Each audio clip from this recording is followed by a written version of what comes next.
विजय रूपानीर मृत्युर खबर पाওয়া গিয়েছে এবং যারা ওই প্লেনে ছিলেন অর্থাৎ যে উড়ানে ছিলেন 242 জন যাত্রী তাদের মৃত্যু হয়েছে বলে কিন্তু পুলিশের তরফ থেকে এখনো পর্যন্ত জানানো হয়েছে এবং অন্যতম ভয়াবহ এই বিমান দুর্ঘটনা বলা হচ্ছে। আমি আবারো যাব সরাসরি নিউজরুমে আমাদের প্রতিনিধি সত্য সুন্দর ভট্টাচার্যের কাছে। সত্য, বেশ কিছু সম্ভাবনার কথা উঠে আসছে যে যান্ত্রিক ত্রুটি কি ছিল সেক্ষেত্রে, এই একটা প্রশ্ন। এবং যেভাবে বলা হচ্ছে যে অনেক পরিমাণ আপনাদের সত্য আমি আসবো তোমার কাছে, তবে এবার সরাসরি শোনাবো যে এভিয়েশন মিনিস্টার তিনি এই মুহূর্তে কি বলছেন। Some more information, but if you ask me, then I'm just thinking about the families and the passengers who are there. It's a great loss. Yes, it is very very sad to know that Vijay Rupani ji, Chief Minister, was also there, and like you were mentioning, other nationals were also there, children were also there. I would only say that each and every life is precious to us. Each and everyone is a very important person to us. So it's an incident which has shaken the nation also. Everyone has expressed their grief. Seriously इस घटना को लिया जा रहा है क्योंकि इतनी technology होने के बावजूद इस तरह की घटना होना तो वो एक अपने आप में बड़े सवाल है। Yes, I'll only give one line to what you have asked right now. We are going to do a fair and thorough investigation. We are not going to spare anyone. We are not going to leave any stone unturned. We will do properly according to the protocol, and we are going to go to the depth of why this incident has happened. That much I can tell you now. बस अभी इतना काम। Thank you. অসামরিক বিমান পরিবহন মন্ত্রী রামমোহন নাইডু এই মুহূর্তে তিনি কি ঘটেছিল সেখানে বর্ণনা দিচ্ছেন। সেক্ষেত্রে আমি আবারও সরাসরি আমাদের সঙ্গে নিউজরুম থেকে রয়েছেন প্রতিনিধি সত্য সুন্দর ভট্টাচার্য। সত্য, বেশ কিছু সম্ভাবনার কথা উঠে আসছে, যেখানে প্রথমে কোনো যান্ত্রিক ত্রুটি ছিল কিনা সেই প্রশ্ন, এছাড়া যে বিমানটি লন্ডন যাচ্ছিল সেক্ষেত্রে অনেক পরিমাণ ফিউল সেখানে ছিল এবং আগুন ধরে যাওয়ার অন্যতম কারণ হিসেবেও সেটা দেখা হচ্ছে এবং একটা পাখির প্রসঙ্গ উঠে আসছে যে পাখির সঙ্গে ধাক্কা লাগতে পারে কিনা সেই প্রসঙ্গ থাকছে। এছাড়া সত্য কোন কোন সম্ভাবনার কথা উঠে আসছে এবং অনবোর্ডে সমস্যা ছিল সেই বিষয়টাও আসছে। এছাড়া তুমি যেটা বললে যে এয়ার ইন্ডিয়াকে চিঠি দেওয়া হয়েছিল এবং এই বিমানের বয়সও বেশি ছিল না, এছাড়া আর কোন কোন সম্ভাবনার কথা উঠে আসছে সত্য? দেখো, এই সমস্ত সম্ভাবনাগুলোই কিন্তু একেবারে অনুমান নির্ভর। তার কারণ ঠিক কী কারণে, একেবারে পিন পয়েন্টে কী কারণে এই দুর্ঘটনা, তার পেছনে কিন্তু এই ব্ল্যাক বক্সের তথ্য সেটাই কিন্তু সব কিছু জানান দেবে। কিন্তু এই মুহূর্তে যেটা সর্বশেষ তথ্য আসছে যে ইতিমধ্যে আহমেদাবাদ পুলিশের তরফ থেকে আহমেদাবাদ পুলিশ চিফের AL জাজিরা তিনি জানাচ্ছেন যে দুর্ঘটনাস্থল থেকে 204 জনের দেহ ইতিমধ্যেই কিন্তু উদ্ধার করা হয়েছে এবং আহমেদাবাদ এয়ারপোর্ট এই মুহূর্তে কিন্তু ফ্লাইট অপারেশনের জন্য কিছুটা ফ্রি করে দেওয়া হয়েছে। ফ্লাইট সেফটি প্রোটোকলগুলো যেটা রয়েছে সেই প্রোটোকল মেনেই কিন্তু সেই প্রোটোকল মেনে কিছুটা সেখানে চালানো হয়েছে যাতে বিমান চলাচল করে, সেটা কিন্তু দেখা হচ্ছে।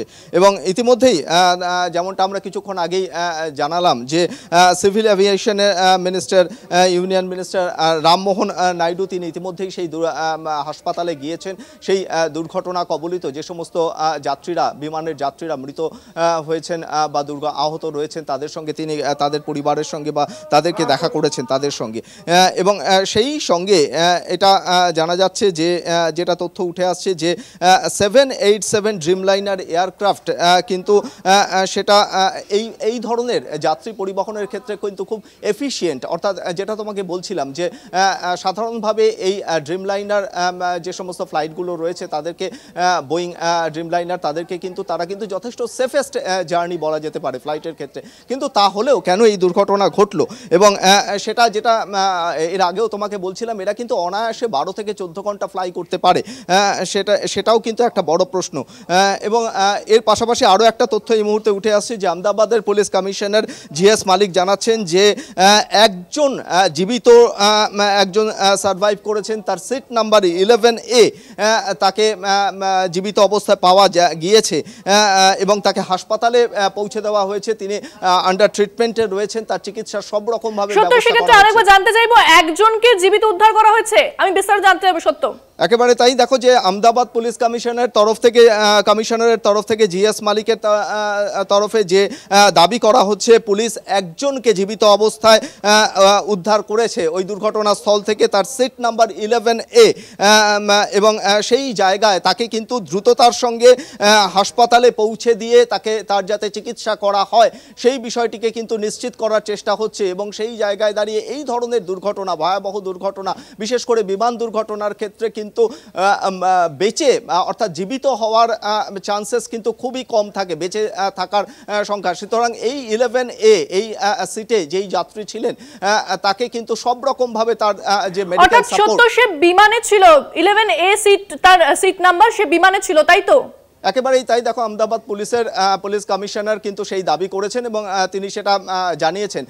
সেই তথ্যের ভিত্তিতেই আমরা বলতে পারি যে তার যদি সঠিকভাবে তাকে যদি দ্রুততার সঙ্গে তার শারীরিক অবস্থা এই মুহূর্তে কি রয়েছে সেটাও কিন্তু সমস্ত মেডিকেল সাপোর্ট তাকে দিয়ে তাকে বাঁচানোর চেষ্টা করা হবে, এমনটা কিন্তু দাবি করা হচ্ছে। ফলে সেটাও কিন্তু ঠিক সর্বশেষে বিমানের ভেতরের কি পরিস্থিতি হয়েছিল দুর্ঘটনার আগে সেটা জানার ক্ষেত্রেও কিন্তু তার একটা একেবারে প্রত্যক্ষদর্শী হিসেবে তার একটা বক্তব্য, সেটাও কিন্তু যথেষ্ট গুরুত্বপূর্ণ। ফলে সব দিক থেকে এর আগেও এনডিআরএফ যেরকম চেষ্টা করছিল একেবারে দুর্ঘটনাস্থল থেকে, এবং যে জায়গায় হস্টেলে বিমানটি এসে ধাক্কা মারে সেখানেও যে সমস্ত মেডিকেল স্টাফ ছিলেন তারাও কিন্তু, তাদের মধ্যে কিন্তু বেশ কয়েকজন মৃত্যু হয়েছে বলে জানা যাচ্ছে। ফলে সব মিলিয়ে এই গোটা ঘটনার পেছনে কি কারণ রয়েছে এবং যে সমস্ত পসিবিলিটিসগুলো উঠে আসছে, বিমানের যান্ত্রিক গোলযোগ ছিল কিনা, যে পরিমাণ ফুয়েল সেখানে ভর্তি হয়েছিল সেইটা কি সাফিসিয়েন্ট থাকার কারণে সেটাই কি এই ধরনের দুর্ঘটনার ক্ষেত্রে আরও বেশি সেটা ইন্ধন দিয়েছে, নাকি প্রত্যেকটা লেয়ারে ফ্লাই করা, টেক অফ করার আগে যে সমস্ত লেয়ারে প্রত্যেকটি জায়গায় ফিটনেস পরীক্ষা করা হয় সেই জায়গাগুলোতে কোনো রকমভাবে কোনো খামতি থেকে গেছে। এই প্রত্যেকটা বিষয় বা প্রত্যেকটা পসিবিলিটিসের কিন্তু উত্তর সেই জায়গায় লুকিয়ে রয়েছে। সেই ব্ল্যাক বক্স থেকে কি তথ্য উঠে আসবে, তার কারণ ব্ল্যাক বক্সে একেবারে টাইটেনিয়ামের মোড়কে সেই জায়গায় শুধুমাত্র যে অডিও ক্লিপিংস তা নয়, ভিডিও ক্লিপিংস, এই সামগ্রিক এবং এটিসির সঙ্গে লাস্ট সেই পাইলটের কি কথোপকথন হয়েছিল এবং সেই কথোপকথনে তিনি কি সাহায্য চেয়েছিলেন, সেখান থেকে কি রেসপন্স এসেছিল, এই গোটা বিষয়টাই কিন্তু সেই তথ্য থেকে, অডিও এবং ভিডিও যে তথ্য রয়েছে ব্ল্যাক বক্সে সেখান থেকে উদ্ধার হবে। কিন্তু তার আগে এই মুহূর্তে উদ্ধারকারী যারা দল রয়েছেন এনডিআরএফ এবং সেখানে ন্যাশনাল ডিজাস্টারের অন্যান্য যে সমস্ত উইংস রয়েছে তারা ইতিমধ্যেই সেই দুর্ঘটনাস্থল থেকে আহমেদাবাদের সর্দার বল্লভভাই প্যাটেল আন্তর্জাতিক বিমানবন্দর থেকে দ্রুততার সঙ্গে এই দুর্ঘটনাগ্রস্ত বিমান যাত্রীদের হাসপাতালে নিয়ে গিয়ে তাদের দ্রুত চিকিৎসার ব্যবস্থা করছে।